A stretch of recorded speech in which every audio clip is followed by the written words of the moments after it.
Hi Calvin, I'm going to go ahead and run through a quick test procedure on these EFC2 chargers and how to check them. Right now I don't have the unit plugged in, so we're just going to start by putting your meter on ohms resistance. I'm going to show you right here.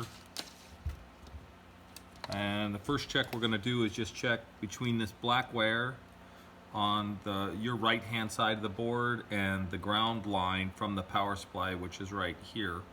You want to make sure that those 2 points are shorted together, and you can see here they are. That's important. That's a common failure on these boards. If you lose a ground over here on the right hand side of the board, that's got to be repaired, or you cannot charge batteries.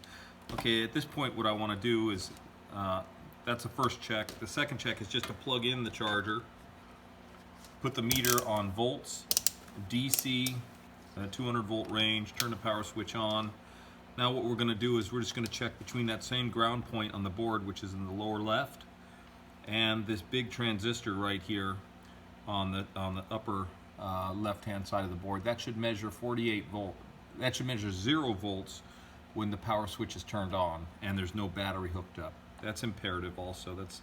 That's the first thing you want to check. If you're seeing 48 volts there without a battery hooked up, that's a failure, and you need to replace this transistor right here. That does fail on occasion on some products.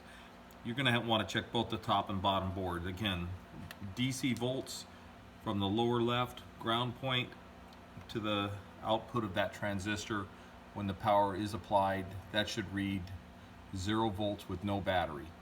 Okay, that's the first check. And now I'll go ahead and give you the next check with the battery hooked up.